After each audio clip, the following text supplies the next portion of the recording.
everyone. Welcome back to English podcast session. I'm John. And I'm Amelia. In today's episode, we're diving into a topic that's essential for everyone's small talk essentials, making conversations flow. Yes. Small talk can feel awkward, but it's such an important skill, whether you're meeting someone new at an event, chatting with coworkers, or even starting a casual conversation with a neighbor. Exactly. Today, we'll share tips on how to start conversations, find shared interests, and keep things flowing naturally. Plus, we'll have a vocabulary section to help you sound more fluent and confident. And stick around to the end because we'll share a short story to show you how these tips work in real life. Let's get started. Segment 1. Starting conversations. All right, John, let's jump right in. Small talk can be a little nerve-wracking, especially when you don't know where to begin. What's your go-to way to start a conversation? For me, it's all about context. Look around you and use something in the environment as your opener. For example, if you're at a conference, you could say, "This speaker's presentation was fascinating, don't you think?" That's a great one. It feels natural and opens the door for the other person to share their thoughts. Exactly. Another strategy one use is starting with a compliment. Like, "I love your jacket. That color really suits you." It's simple, and most people appreciate a kind word. Oh, I love that! Compliments are such a great icebreaker. But what if someone feels too shy or nervous to approach someone? Good question. If you're nervous, keep it super simple. You could just ask a general question, like, "How's your day going?" Or "What brings you here?" These questions are easy for anyone to answer. And remember, you don't need to say anything too clever. Most of the time, people are just happy you've started the conversation. True. Plus, if you're smiling and seem approachable, it helps the other person feel comfortable too. Exactly. And here's a bonus tip. If you're not sure how to start, you can always ask about the person directly. Something like, "Hi, I don't think we've met yet. I'm Amelia. What's your name?" Oh, that's a classic. Simple introductions are underrated. It shows confidence and sets a friendly tone. Right. And if you're in a group setting, you can ask about something everyone's experiencing. For instance, "Wow, it's really crowded here today, isn't it?" That's perfect. Situational comments feel natural and give people something to agree with or respond to. Okay, so to sum up, use your surroundings, offer a compliment, ask simple questions, or just introduce yourself. Easy, right? Absolutely. Starting a conversation doesn't have to be complicated. Sometimes, all it takes is a smile and a few words. Segment 2. Finding shared interests. So, you've started a conversation, great. But the next step is finding shared interests. John, why is this so important? It's crucial because shared interests create a connection. When you discover something you both enjoy, the conversation naturally feels more engaging and enjoyable. Totally. And one of the easiest ways to find common ground is to listen carefully to what the other person says. They'll often give you clues. For example, if they mention they just got back from a trip, you could say, "Oh, I love traveling. Where did you go?" Or if they talk about their weekend, you might hear something like, "I spent Saturday at the park with my dog." That's a perfect opening to ask about their dog or share a story about your own pet. Exactly. Observing small details can help too. Let's say you notice they're wearing a sports team jersey. You could say, "Are you a big fan of that team?" Oh, and music works really well for this. If they mention a concert they went to or you see them wearing a band t-shirt, you can dive in with, "Oh, I love their music. What's your favorite song?" Yes, people love talking about their favorite bands or hobbies. And when you find that shared interest, it feels like the conversation just clicks. Exactly. But what if you don't find common ground right away?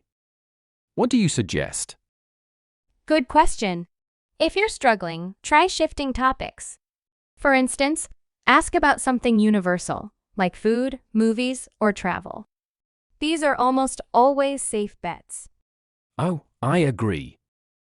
Everyone eats, so asking something like, "What's the best restaurant you've tried recently?" can open up a whole new thread. And don't forget about asking for recommendations.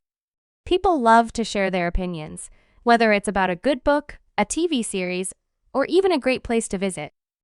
Absolutely. Asking for advice also shows that you value their opinion, which helps build rapport. Exactly. And once you've found a shared interest, you can start to build on it. Share your own experiences, ask follow-up questions, and let the conversation flow. It's like finding a spark and then keeping it alive by feeding it with curiosity and enthusiasm. Perfectly said. So remember, listen carefully, observe details, and explore universal topics if needed. You'll find something in common eventually. All right, let's take a quick break for some vocabulary that can really boost your small talk skills. First up, we have icebreaker. An icebreaker is something you say or do to make people feel more comfortable and get a conversation started. Example: the host told a funny story as an icebreaker. Next, we have open-ended question. This is a question that can't be answered with just yes or no and encourages a fuller response. Example: asking someone about their favorite vacation is an open-ended question. Segment 3. Keeping the conversation flowing. All right, Amelia, we've started the conversation and found common ground. But keeping the momentum can sometimes be tricky. What are your go-to strategies for keeping things flowing? One of my favorite tips is to stay curious. Ask open-ended questions. For example, if someone says they've just returned from a vacation, don't stop at, "Where did you go?" Instead, ask something like, "What was the highlight of your trip?" Oh, that's a good one. Open-ended questions invite more detailed answers and keep the conversation alive. Another thing I do is actively listen and pick up on key phrases. If they mention they loved the food in Italy, you can ask, "What was the best dish you tried?" Or share your favorite Italian dish. Exactly. And a little back and forth keeps it balanced. You don't want to interrogate the other person, but sharing your own thoughts in response shows you're engaged. Right. It's like a tennis match, you hit the ball back and forth. If you keep asking questions without sharing anything, it might feel like an interview. Yes. And on that note, don't be afraid to inject some humor or lightheartedness. It helps make the conversation more enjoyable. Oh, absolutely. Even something as simple as a playful comment can make the other person feel relaxed. Like, "You've been to Italy? Lucky you. I'm still trying to master cooking pasta without sticking it to the pot." That's a good one. Humor works wonders. And what about those dreaded pauses? Ah, the infamous awkward silences. They happen to everyone. But honestly, I think they're not as bad as people think. Agreed. Sometimes a brief pause is just a natural part of the conversation. You can use it to gather your thoughts or even shift topics. Exactly. And if you want to fill the silence, you can bring up something new. Like, speaking of food, have you ever tried making your own pizza? It's a disaster when I do it, but it's fun. I love that. It's light, and it gives the other person an easy way to jump back in. And don't forget body language. Smiling, nodding, and making eye contact show you're engaged, even during those quieter moments. Absolutely. Body language is like the unspoken part of small talk. It's just as important as the words. So, to keep the conversation flowing, stay curious, listen actively, don't fear pauses, and let your body language do some of the talking. Perfect. And remember, conversations don't have to be perfect to be meaningful. Segment 4. Wrapping up a conversation. Now that we've covered starting and maintaining conversations, let's talk about gracefully wrapping one up. Yeah, because every great chat has to end eventually, right? Exactly. So how do you end a conversation without it feeling abrupt or awkward? I like to show appreciation. Something like, "It's been great talking with you. I've really enjoyed hearing about your trip to Italy." That leaves a positive impression. That's a solid approach. I also like to set a future connection, if appropriate. For example, let's exchange emails. I'd love to hear more about your travels. Yes. And even if you're just parting ways casually, you can say something friendly like, I hope the rest of your day goes well. Or maybe we'll bump into each other again soon. Perfect. The key is to leave the conversation on a kind and respectful note. All right, it's story time. Let me paint a quick picture for you. Can't wait. Let's hear it. Imagine Ben, a university student, attending a networking event. He doesn't know anyone and feels a little out of place. Oh, that's such a common situation. Right? So Ben takes a deep breath and decides to start with his surroundings. He notices someone holding a coffee cup and says, I've been meaning to grab one of those. Is the coffee here any good? Nice move. That's so simple and relatable. Exactly. The other person smiles and replies, it's not bad. The pastries are great too.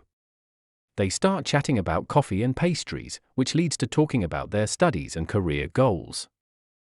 See, that's the magic of small talk. It started with coffee and led to something deeper. By the end of the event, Ben had made a few meaningful connections, all because he took that first step. I love that story. It's a great reminder that small talk is just the beginning of something bigger. Absolutely. And it shows that small talk doesn't have to be perfect, it just needs to be genuine. Well, that wraps up our episode on small talk essentials, making conversations flow. We hope you've picked up some practical tips.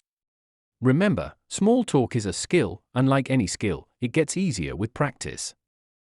Thanks for tuning in to English Podcast Session. Until next time, keep practicing, keep connecting, and keep those conversations flowing. Take care, everyone.